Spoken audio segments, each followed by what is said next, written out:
From shallow water flats to rocky coastlines, these are my top 10 striper flies for every striped bass situation.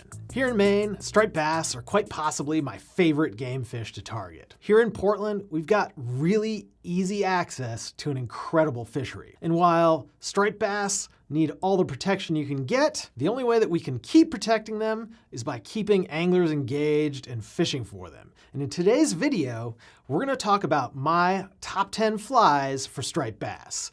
And being in Maine, these are gonna be more New England striped bass focused flies rather than the entire coast, but I'm betting they'll probably work anywhere. So let's get started. Number 10 is going to be a shrimp pattern. And you might be wondering, this doesn't look anything like any of the big, massive baitfish patterns that most people are throwing for striped bass. And that's true. But sometimes, especially if you're stalking really skinny flats, fishing really clear water, striped bass start to get really picky. And that's where the shrimp fly really comes into its own. And in particular, I really like this pattern here, which is our friend Ben Wally's champagne shrimp. This is tied on a jig style hook, and it's got some weight on the bottom to make sure that this fly swims right all the time. It's gonna land really softly on those flats, and it imitates those grass shrimp and, well, pretty much any shrimp that the stripers are gonna be on in that skinny water. It also comes in an olive color, so you can use it on grass flats as well. Now let's move on to number 9, which is going to be Bob's Banger. Admittedly, here in Maine, we don't get the same consistency of topwater action that they do other places along the coast, but there's nothing more fun than throwing a big popper to some blitzing bass. Well, there are lots of choices of poppers out there, and sometimes you have to go a little bit smaller to match that hatch. Bob's Banger is a classic. This is just a go-to New England favorite when you want to make a lot of commotion on the water and get those big bass to come up and nail your fly. Overall, topwaters are one of the best ways to target striped bass when you can get away with it. So let's move on to number 8. And number 8 is going to be a mackerel fly. And this one here is Shaughnessy's Nyaca mackerel, and this is a pretty good one. Mackerel are a favorite food of striped bass here in the North Atlantic, and if you're targeting big stripers and they're on any sort of mackerel, they can be a little bit tough to get with sort of a more standard baitfish. And that's where I really like a mackerel-specific pattern. It just tends to get them a little bit better. This one is pretty good, but if you have your favorite mackerel pattern, anything that roughly imitates a mackerel, it's gonna be a pretty good bet in those situations. And similarly, number 7 is going to be a peanut bunker fly. And this one here, again, tied by Ben Wally, is the money minnow. And you'll notice that peanut bunker flies have a little bit of a wider profile than something like a sand eel pattern. And sometimes when striped bass are on peanut bunker, they tend to get a little picky. And that's why I like to have a couple of peanut bunker flies in my box. And you'll notice this one here from Montana Fly Company is even bigger, and peanut bunker just have that really wide profile. So when this fly gets down in front of striped bass, it really looks like a peanut bunker. And I think that's the key that makes these flies successful when they're on the peanuts. And now onto number 6, which is the mushmouth. And the mushmouth was tied by Dave Skoke, and it is absolutely one of the best patterns for any predatory fish.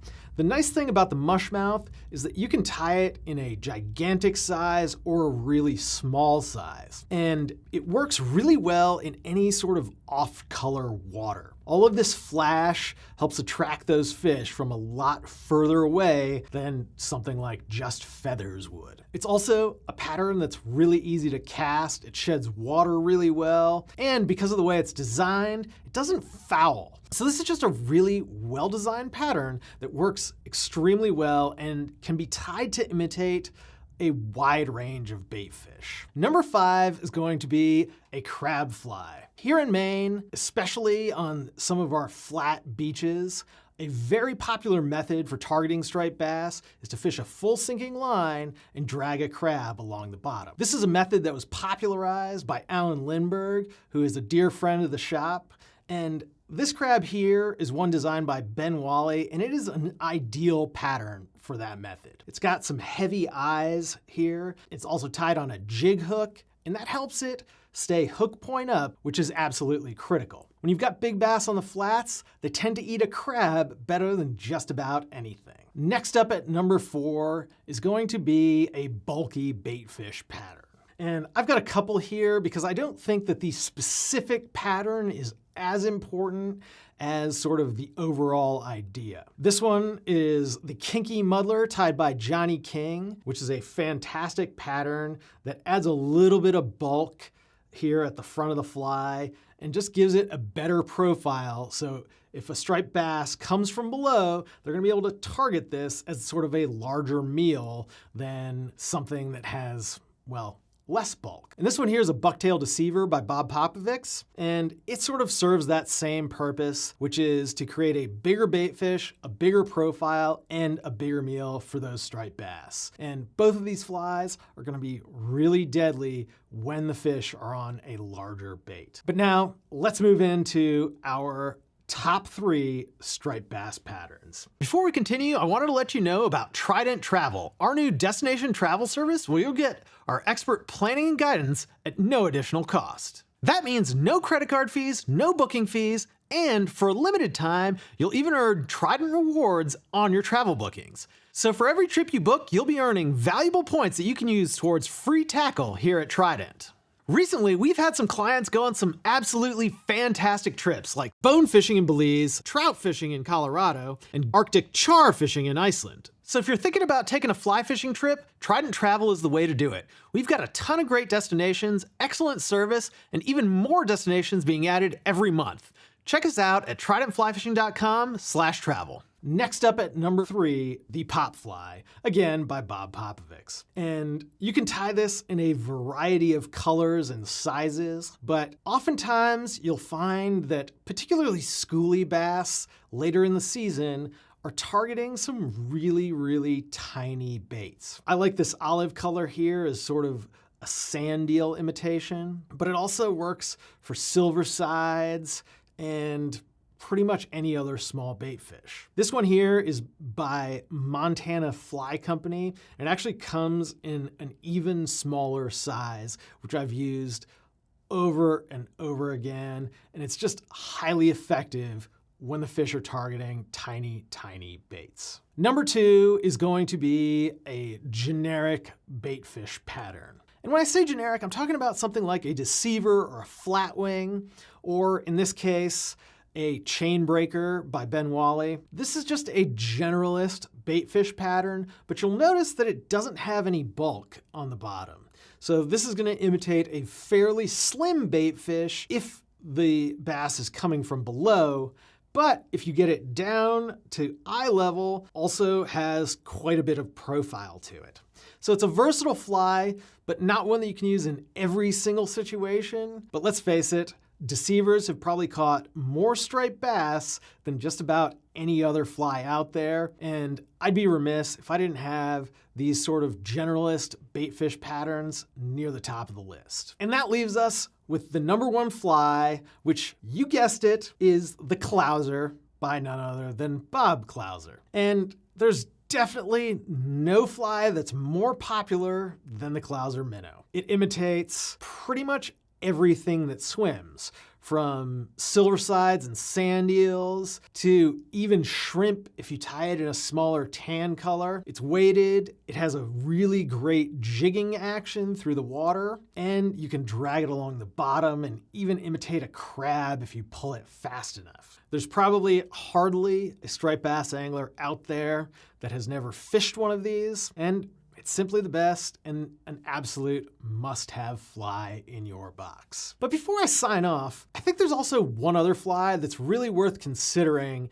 if you're getting into striped bass, or maybe you've been into striped bass and you want to catch more bass, and that's going to be the Beast Fly. The Beast Fly is another Bob Pop original. This one here was tied by our friend Levi Absatnik, who really ties some of the best beast flies out there. And the Beast Fly is sort of a little bit of a magic fly. When those big bass are targeting larger bunker, it's really hard to get a big enough fly to entice them to eat. And that's why Bob Pop devised the Beast Fly. It's got a huge profile, but due to the way it's tied, it sheds water and casts like a really light fly. So you don't need a 12 weight to cast this massive fly. Frankly, you can cast this on an 8 weight very easily. And when you've got big bass, and they're on big baits, you need a big fly, and definitely a fly that's bigger than, say, a kinky muddler, and that's where the Beast Fly comes in,